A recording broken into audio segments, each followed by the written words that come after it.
नमस्कार। आज हम इजराइल के मुद्दे पे बात करने के लिए बैठे हुए हैं क्योंकि इजराइल बनाम हमास जो है कोई दोनों में से कोई झुकने के लिए तैयार नहीं है और विश्व युद्ध का खतरा जो है फिर से मंडराने लगा है।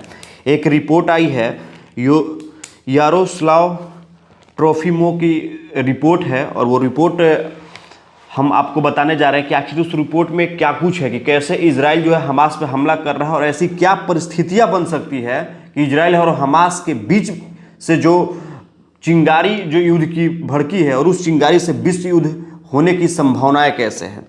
तो वो रिपोर्ट में जो यारोस्लाव ट्रोफिमो की जो रिपोर्ट है वो रिपोर्ट में लिखती है कि हमास के हमले ने पश्चिमी एशिया ही नहीं दुनिया की को भी झकझोर कर रख दिया है। अब इजराइल बदला ले रहा है। अगर दूसरी शक्तियां इस युद्ध में न कूदे तो ही बेहतर है। अगर दूसरी शक्तियां अगर कूदती है इस युद्ध में तो समझिए कि विश्व युद्ध होने की संभावनाएं 100% है। क्योंकि अभी आप देखें कि हमास के पश्चिमी इलाके में पानी देने की जो बात सामने आई थी, अमेरिका ने कहीं ना कहीं इजराइल को कन्वेंस किया। इजराइल के जो वहाँ के प्रधानमंत्री है उनसे उन्होंने वार्तालाप की और वहाँ के जो प्रधानमंत्री है पानी अलाउ कर दिया, पानी वहाँ के लोगों को दिया जा रहा है। लेकिन इनकी रिपोर्ट क्या कहती है, यारोस्लाव की रिपोर्ट क्या कहती है, वो हम आपको बताने जा रहे हैं कि हमास के आतंकियों द्वारा इजराइल पर जो शनिवार को हमला किया गया है उसको देखते हुए जो प्रतिक्रियाएं दे रहे हैं उससे इजराइल और हमास के बीच में खूनी टकराव बहुत व्यापक युद्ध में बदलने की संभावना है। कई ऐसे छोटे छोटे मासूम बच्चे हैं, उनकी मौतें हो रही हैं, हजार की संख्या में मौतें पार कर चुकी है।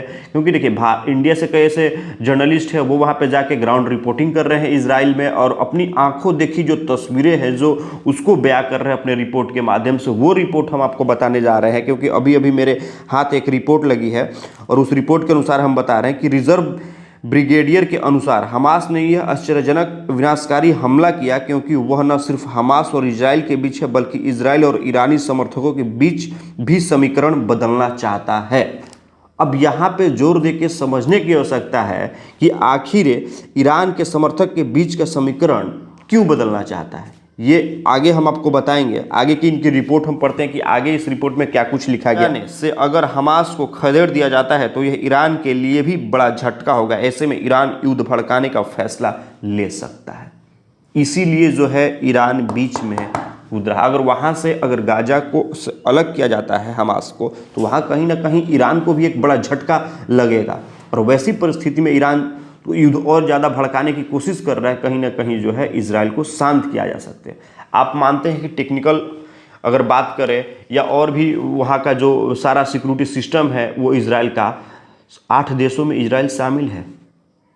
10 टॉप 10 देशों में इजराइल अपनी स्थान बना चुका है। लेकिन उसके बावजूद भी इजराइल पे इस क्रूरता बर्बरता के साथ जो हमला हुआ था उसका वह जवाब देने के लिए अब तो तैयार है, सक्षम है। अब आगे देखिए कि आगे क्या है, हम आपको बताते हैं कितने लोगों की संख्या वहां पे गई। 1300 से ज़्यादा इजरायली अपनी अभी तक आतंकी संगठन हमास के हमले में मारे गए हैं। हमास के हमले में 1300 से ज़्यादा जो है इजरायली अभी तक वहाँ पे उनकी मृत्यु हो चुकी है। 1948 से अरब इजराइल विवाद चल रहा है, करीब 25,000 लोग मारे जा चुके हैं। 1948 से ये मामला काफ़ी चल रहा है और आज 2023 से तो अनुमान लगा लीजिए उस समय से लेकर अभी तक का जो आंकड़ा है इस रिपोर्ट में करीब 25,000 लोग अभी तक मारे जा चुके हैं। बच्चे से लेकर उसमें बुजुर्ग भी हैं, महिलाएं भी हैं और सीनियर सिटीजन भी हैं। 3,000 करीब फ़लस्तीनी और हमास के आतंकी अब तक मारे जा चुके हैं। माने हमास के आतंकियों को भी इजराइल ने 3,000 लोगों को ढेर कर दिया है। जो उसका रॉकेट लॉन्चर बमबारी जो वहाँ पे हमास में किया जा रहा है उसमें 3,000 लोगों की हत्या हो चुकी है। इस रिपोर्ट में लिखा गया है 4200 लाख लोगों पर इजराइल और हमास युद्ध के सीधे असर पड़ रहे हैं।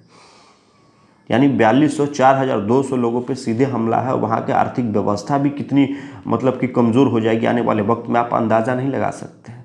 जब हम मेरे हाथ में जब ये रिपोर्ट आई और इस रिपोर्ट को जब हम पढ़ रहे थे बारीकी से तो सोचने पर हम मजबूर हो गए और सोचा कि हम ये रिपोर्ट आप तक ज़रूर लाएँ, अपने दर्शकों को ये रिपोर्ट ज़रूर बताएं कि आखिर इस रिपोर्ट के अनुसार जो यारोस्लाव ट्रोफिमो की जो रिपोर्ट है वो आप तक पहुँचे कि देखिए इजराइल में ईरान की एंट्री क्यों हो रही है, आखिर ईरान क्यों दखल दे रहा है और इजराइल और हमास का ध्यान क्यों भटकाया जा रहा है और इजराइल बनाम हमास में अगर कोई झुकेगा नहीं तो आने वाले समय में विश्व युद्ध का संकेत भी हो सकता है। इसीलिए हम आपको ये रिपोर्ट बताना चाह रहे थे। अब सोचिए कि इस युद्ध को कैसे विराम लगाया जाएगा। अब तीसरे विश्व युद्ध की आशंका, देखिए इस रिपोर्ट में सारा कुछ लिखा गया है। रूस और यूक्रेन युद्ध, वो तो आपको याद ही होगा, रूस और यूक्रेन का युद्ध कितने तेजी से वो चल रहा था और कैसे कैसे उस पर काबू पाया। उत्तर कोरिया और दक्षिणी कोरिया का भी, चीन और ताइवान का तनाव।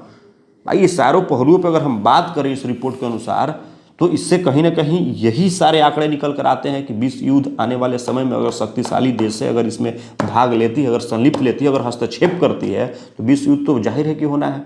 क्योंकि इजराइल भी कम शक्तिशाली देश नहीं है, उसके पास भी टेक्निकल व्यवस्था है सारी, पर वो भी मजबूत है, सारी चीज़ों से मजबूत है। देखिए इजराइल एक सबसे छोटा कंट्री है, लेकिन उसके बावजूद भी अपने आप को इतना मजबूत इजराइल करके रखा गया है कि किसी भी शक्तिशाली देश को इजराइल से टक्कर लेने में एक बार तो सोचना पड़ेगा ही, विचार तो करना ही पड़ेगा कि आखिर हम इजराइल से अगर करते हैं तो उसके बाद का परिणाम क्या होगा, वो सोच के रूह कांपने वाली हो। इस बिंदु पे सारे देश सोच रहे हैं।